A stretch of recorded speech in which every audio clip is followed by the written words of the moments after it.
Entrepreneur MBA podcast purpose is to help existing business owners grow their companies past the 10 million in revenue per year benchmark. Here is your host, Stephen Halasnik. Welcome, everyone. My name is Stephen Halasnik, and I'm co-founder of Financing Solutions. Financing Solutions provides easy to set up lines of credit for small businesses, and I will be your host today for the Entrepreneur MBA podcast. If you are interested in learning more about the line of credit for your business, please visit us at fscreditline.com. That's FS as in Financing Solutions, creditline.com. Over the last, I'm so sorry, everybody. I got some morning coffee breath, I think, or cough. Over the last 25 years, I've built 6 companies in the $5 million to $25 million range, including 2 companies on the Inc. 500 fastest growing companies in the United States. I love learning from people with business experience, and today I'm excited to be speaking with Easton Padden from Family First Life. Easton and his team at Family First help folks find the right insurance, protect their homes, family, and other important assets. The Family First Life disruption brand is all about accessibility to the people that truly need these services.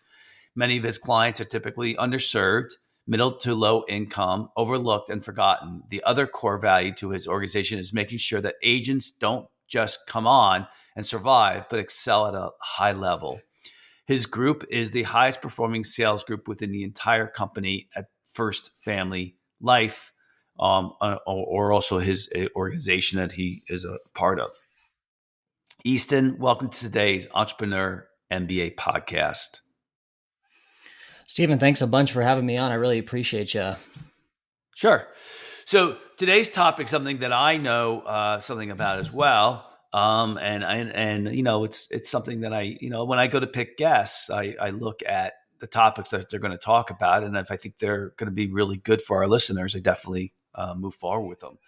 And today is how getting a mentor can accelerate your growth.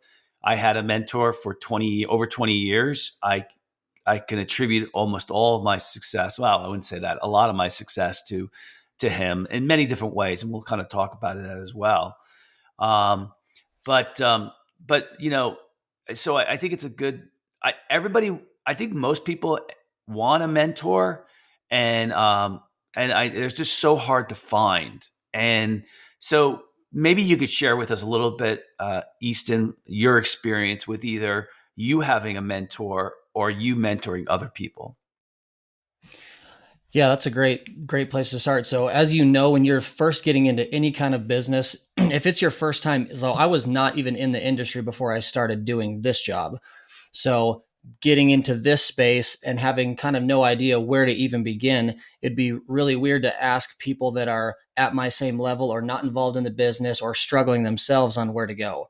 So the nice thing about working where I do at Family First Life is we have access to everybody that's been here 2 weeks, 2 years, up to 8.5 years with the company that have built and scaled multi-million-dollar organizations. And since everyone's operating as an independent contractor and it helps the entire company succeed, I was just looking to get in touch with the right people that maybe had a similar start to me in the industry. I really struggled when I got into the life insurance industry as a brand new guy. I didn't understand how it worked. I didn't even know that there was a big business building side to it. So I started reaching out just to top sales guys just to start and get their mentorship so that I could survive. And then that evolved into, okay, who is built and scaled at a high level that would understand my situation and be able to help me move forward. So I just started reaching out to the top 10 guys and the top builders in the whole company and started kind of interrogating all of them to say, hey, this is what I'm doing that's not working. And this is where we've seen a little success. Can you kind of point me in the right direction? And had I not had people to say, this is exactly what I'm doing, I feel like I'm stuck right here. What's the next step? They can give me a list of 10, 15, 20 things that, hey, this is massive mistakes that you're making, or this is why you guys are slowing down now. Here's what I did to get over the hump that you're in at this size of a company. And really pour back into me, because we are in a situation where if I get bigger, it helps all of my managers' companies grow and helps the company grow. So everybody's really willing to sit down and say, here's your mistakes, here's your staffing issue, here's where you're, making some huge losses that you don't need to, and evaluate and help me move forward. And that's massive to be able to have access to those kind of people. Yeah. I mean, how easy was it? Do you think, let me ask you this. I mean, is it common in the insurance industry for somebody to go find or get a mentor? I would say it's really common in the space. I think it's uncommon that people are willing to reach out to people that are so far above them, because you want to provide value to the people that you're talking to as well, if that makes sense. I've heard a couple of people talk about it before, where if you're reaching up and you reach up a little bit too high, like what are you also able to provide to that person so that it's a mutually beneficial relationship? So people will be a little bit hesitant. And I was really, really nervous, to be honest, when I first started reaching up, because I was like, why would they want to take their time to help me? Like, they don't know me from anybody. Like, I'm, fairly new into the company. I'm a really small team. So that part is uncomfortable, which is why a lot of people will hesitate to reach up, because they're like, oh, this person's really busy. Like, I don't want to bother them. And when you're all working as a team and on the same side, trying to all grow and get better, it's actually weird that they wouldn't want to reach out to get your help if you've already had the success that they're looking for. So it was uncomfortable. Right. That happens in your industry, because I can kind of see where the people, well, I get it. I think, if somebody's not in the insurance industry, let me give you my example first. I think it's very hard to find a mentor, and it's also good to find a mentor who you think is good. I think so I'll give you my experiences that I've had too in this subject matter, and then we'll go deeper into it. So I always wanted a mentor, right? And it was always really, really hard for me to find somebody. And so I'm a go-getter. So like you, Easton, I think you are too. And we're both like cut from the same mode.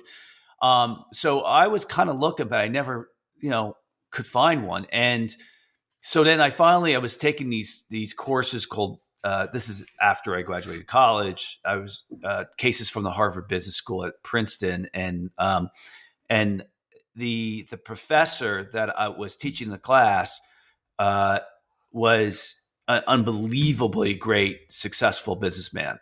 I thought he was unbelievable, and I actually took the same course 5 years in a row, because every semester you would get a different 10 cases of businesses that you were going through.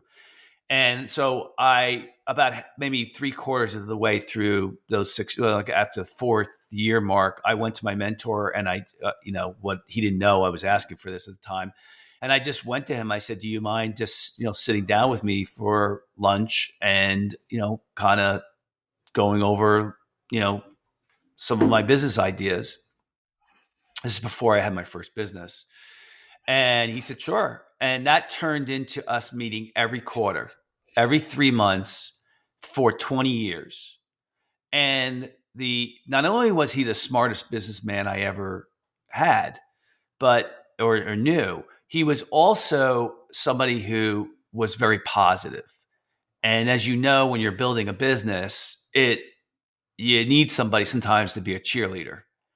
And I would think I was doing terrible. And he'd be like, he goes, you're crazy. Look what you're doing.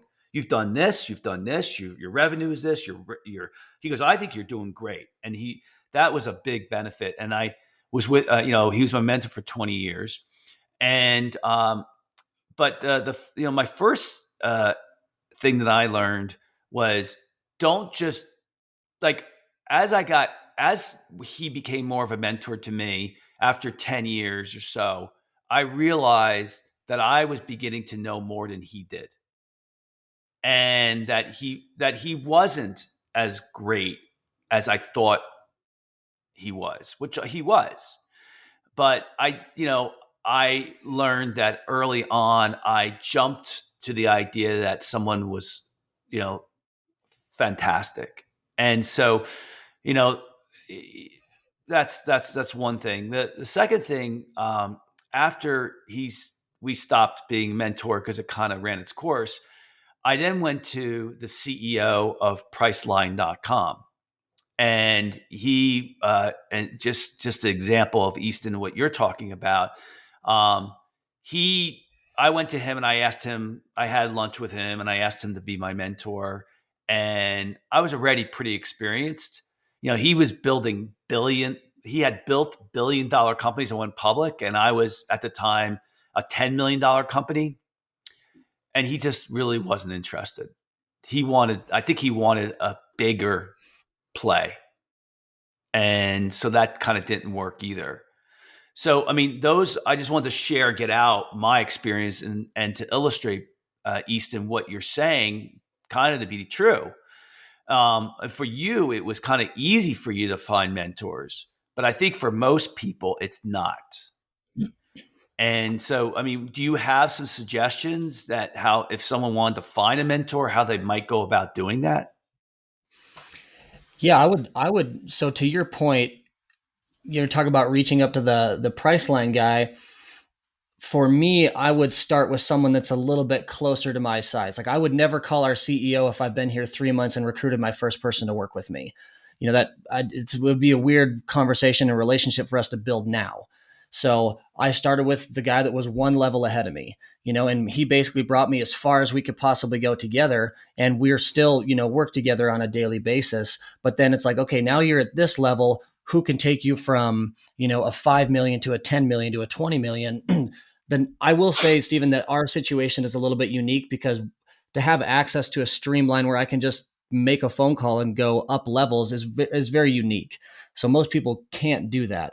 But I would find someone that's in a similar space and say, hey, I'm either brand new or this is where my company's at. And I was watching you and you're twice my size. And I want to know big adjustments that you made to get there. Can you walk me through your model and maybe how you utilize your resources or contacts, or how did you go from 5 to 10 and then 10 to 20? So I would start with somebody that's just the next level up. Try to create a relationship, provide them value. There's got to be some kind of exchange. Sometimes people pay for mentors. I think they do it pretty frequently where it's like, hey, I need help. Let's say it's a Grant Cardone level individual in the entrepreneur space. He's not going to sit down and talk to you for free when he's got other billionaires that he can have a conversation with, that they can all exchange ideas at the high level. So, reach out you need to understand what business you're in, I think, first. Like who is winning at your business and who's done what you're aiming to do up to that certain point where you said you had this amazing mentor that helped you to a certain point. And then you're like, okay, well now I've a little bit surpassed that stage. So now I need to find somebody else. And how do you do that? Maybe it's a little bit unique to every single industry, but I would definitely start smaller. Like you don't want to go for the big fish. Like, hey, you made $100 billion last year, $100 million. I would like to talk to you about my business. We did 500 grand in revenue last year. Take baby steps, but you have to be willing to get a little uncomfortable and reach out, or maybe you do have to pay it first until you provide enough value to that person where it's a working relationship. You have to start somewhere. And again, I know that we're a little bit unique because I've got access to people that have made 250 grand a year, up to 10, 15, 20 million in just like net income outside of their gross revenue.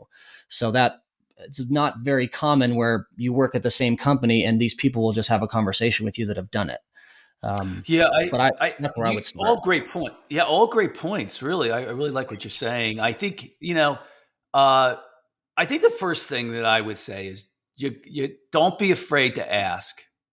Period. You got it. You have to recognize that I definitely grew so quickly because of my mentor.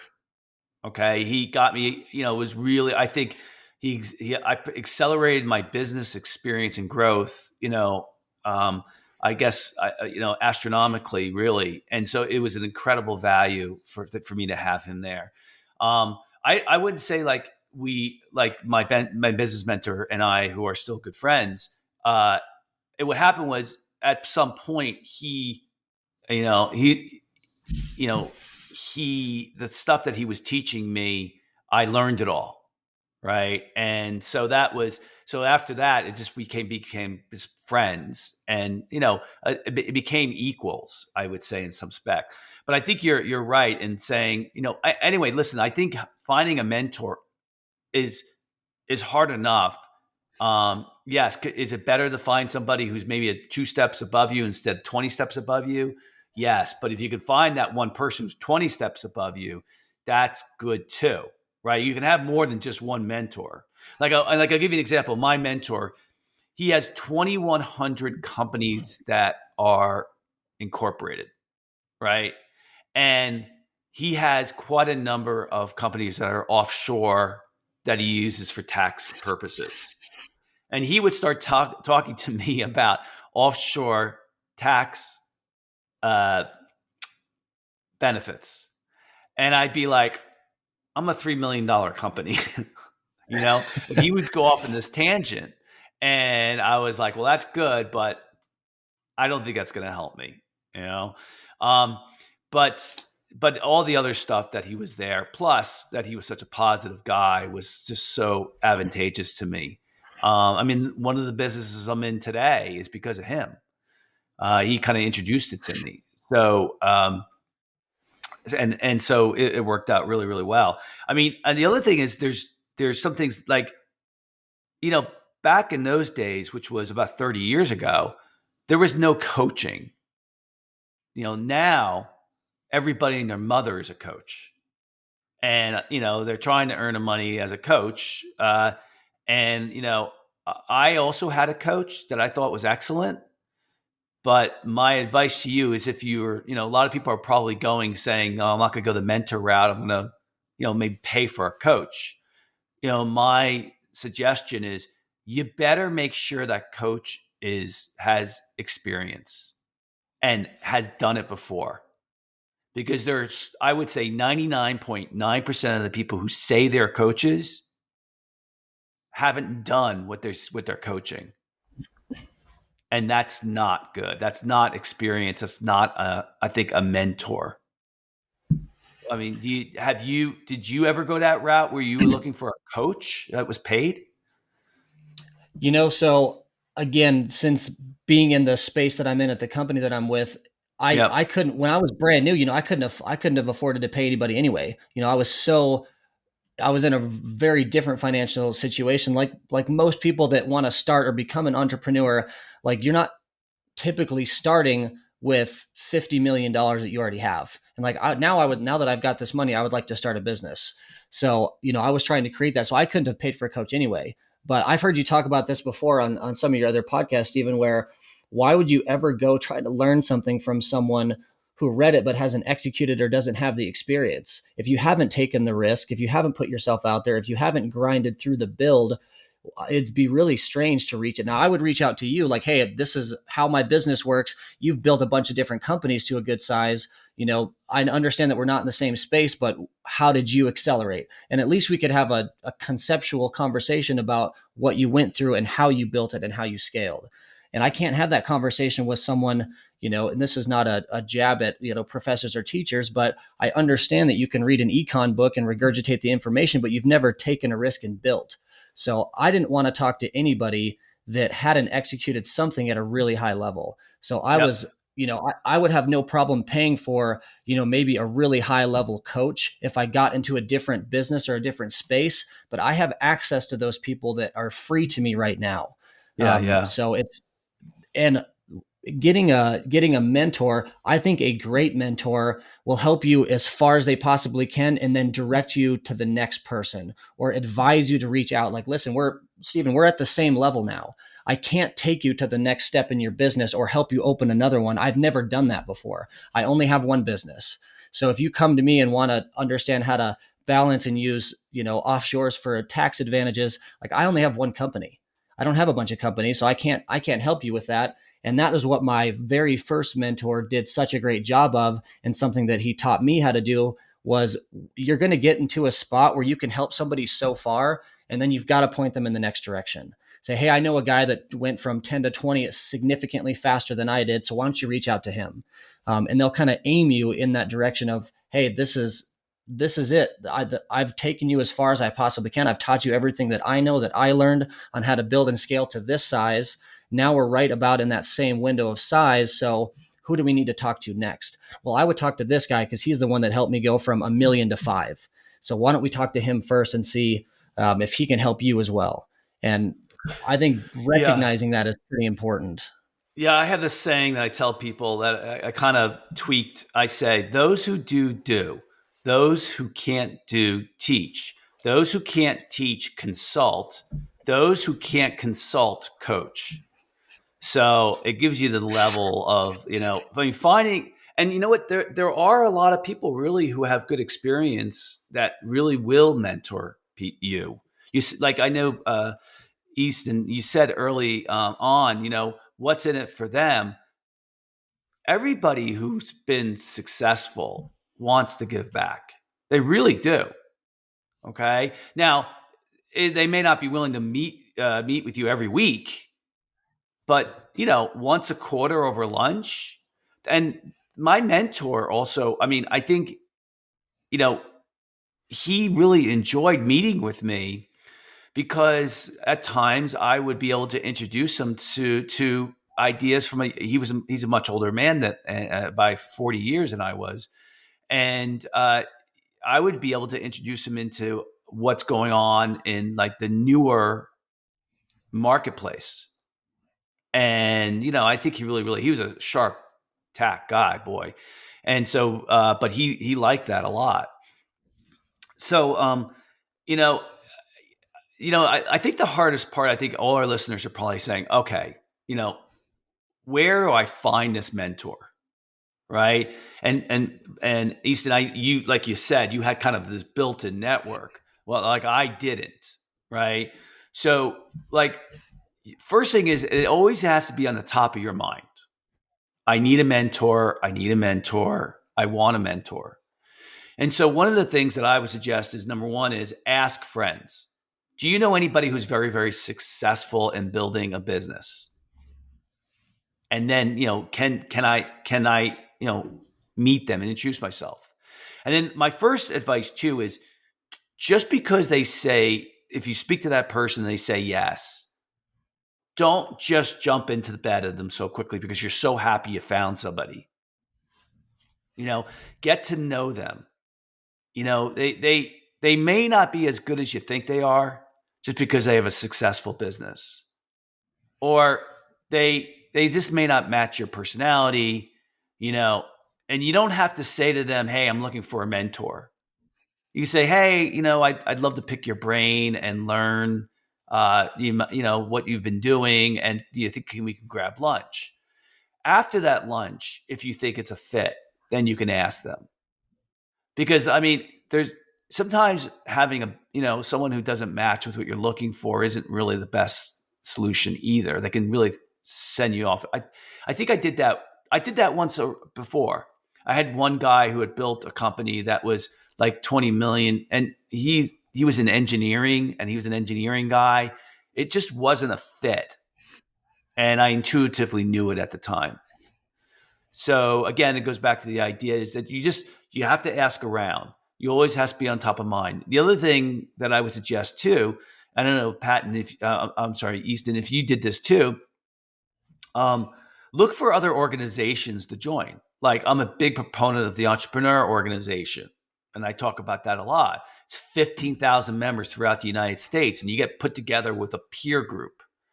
And you move up the ladder together. But I could tell you my peer group that's been together for 20 years, 9 guys. We've been together for 20 years and we meet 5 hours every single month.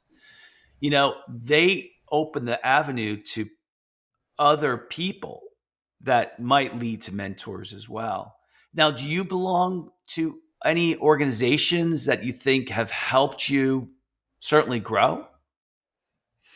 I didn't get plugged into a lot of stuff outside of our space.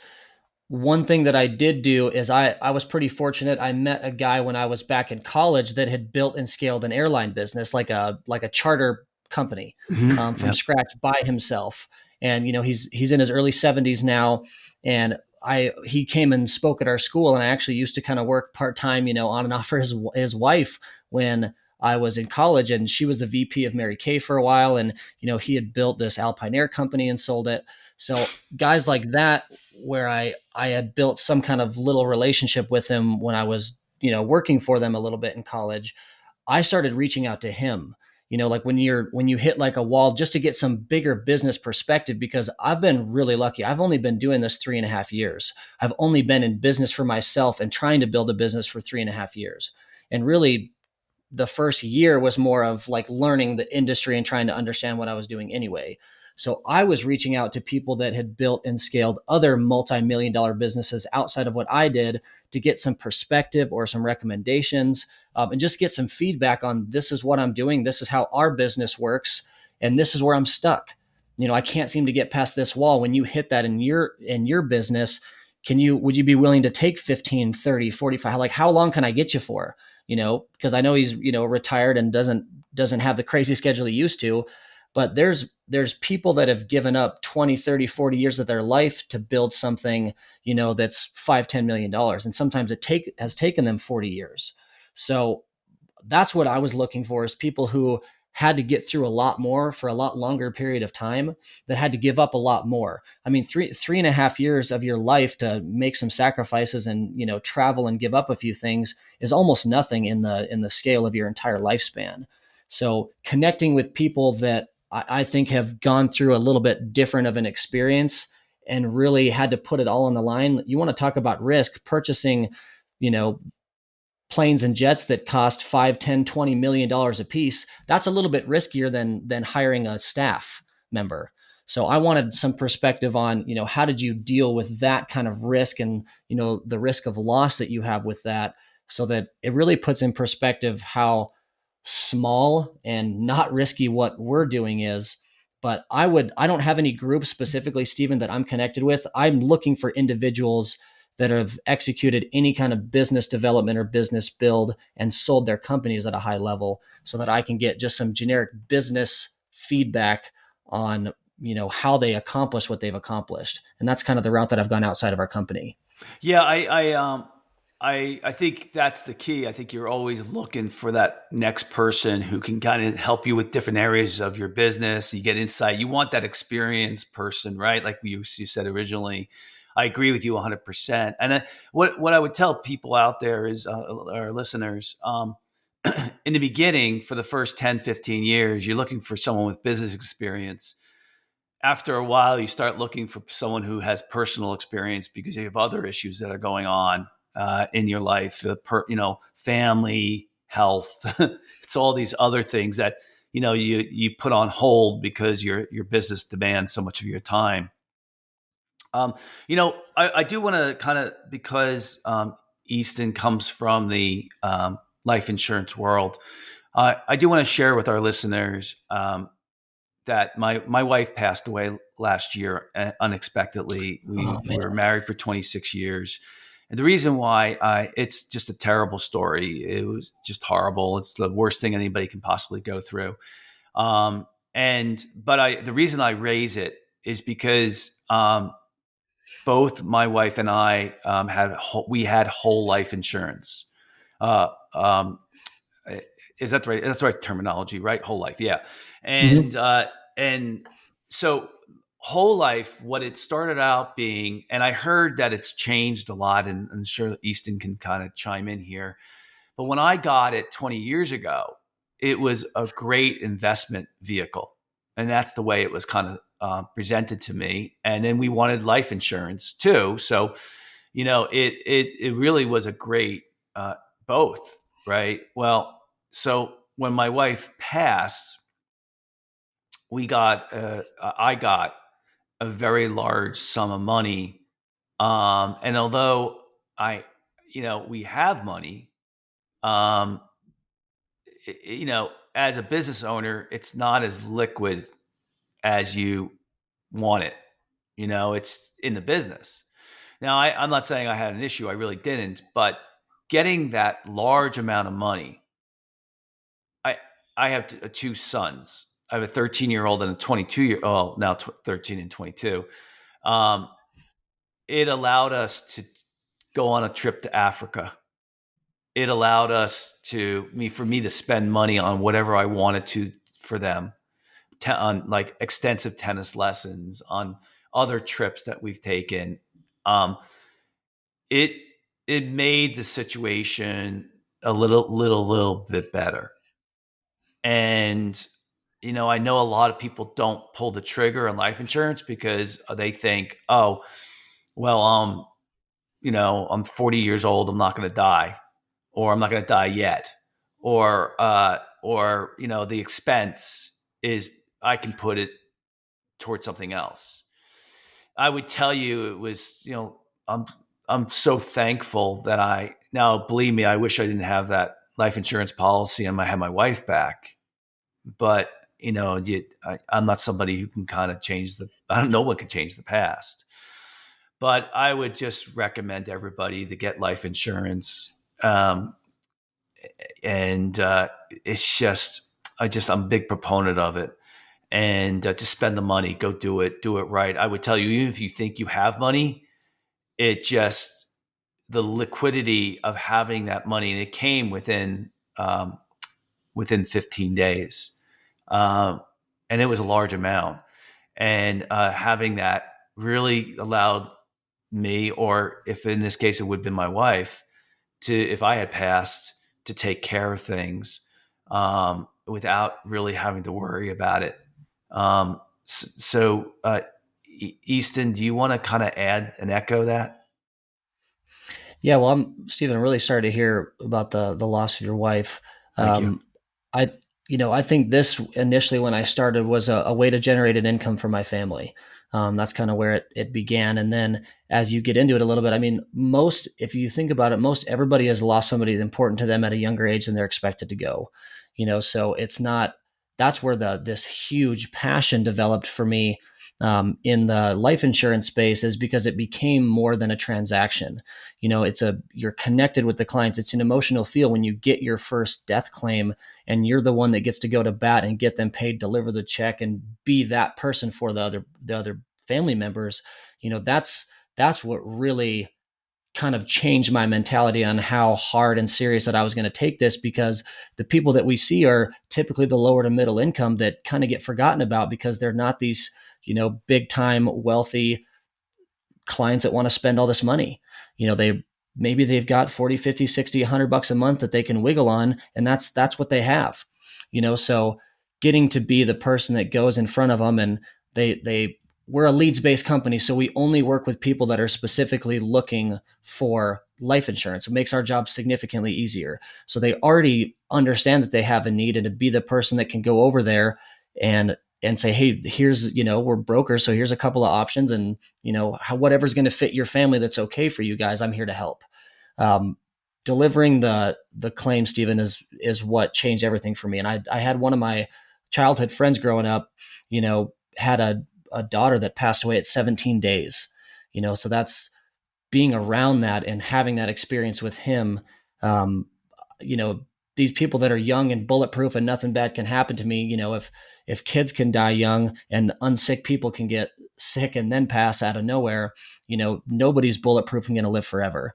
So I think having that understanding and not being so naive that nothing bad could ever happen to me because I'm young, healthy, exercise, whatever, the quote unquote excuse is, it's driven my passion to a much different level than I initially got into the business for. I understood that life insurance created lots of wealth for a lot of other people. So I figured it was a good business to get into. And then the passion followed, once you have those interactions and get to experience being the person that's there for the clients on the worst day of their life. That's kind of what drives me on a daily basis. I love the business aspect of what we do.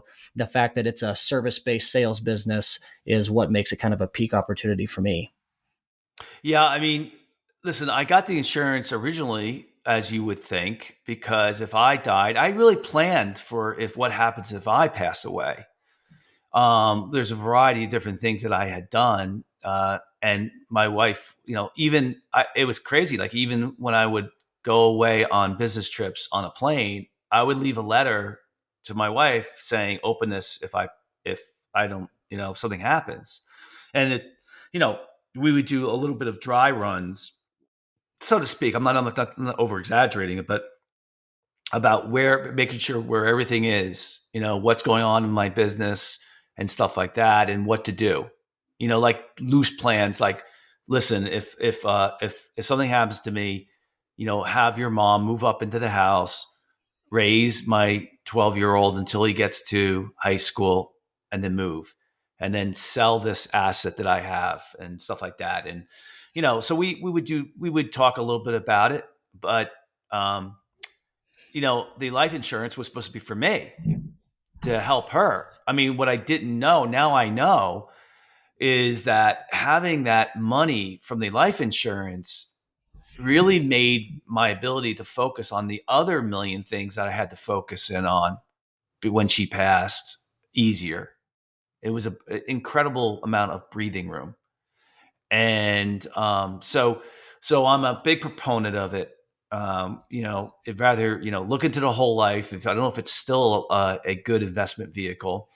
But if not, then you get a term life. And, I hate to say it, but go over it with your significant other. What happens, because what you learn is after this happens, I belong to something called Good Grief, which is a support group for people who have families that have lost their moms, dads, who are kids who lost their mom and dads, and or spouses, in my case. So what you realize when you go to these organizations is how normal it is that people lose people at all these different ages.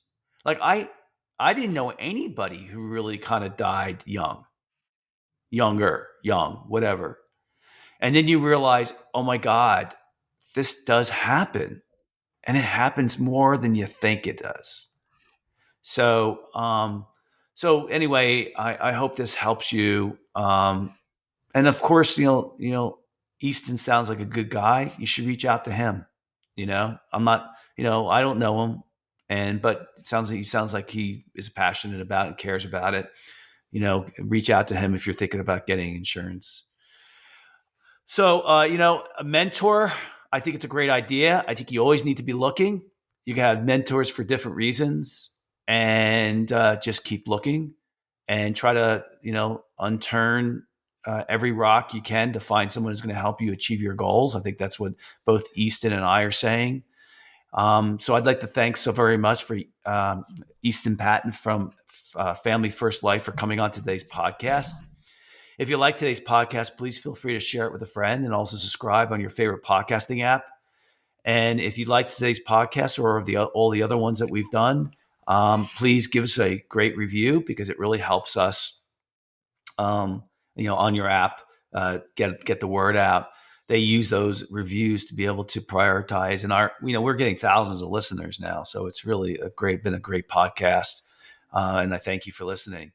If you're looking for a line of credit for your business, please call us at 862-207-4118, or visit our website at fscreditline.com. That's FS as in Financing Solutions, creditline.com. And Easton, if anybody wants to get in touch with you, how would they go about doing that? Yeah, so you can just reach out anytime on my direct cell. It's 406-860-4882. It's the best way to get a hold of me. It's just my personal phone. So if you want to get into business or have any other questions about what we do, I'm more than happy to hop on.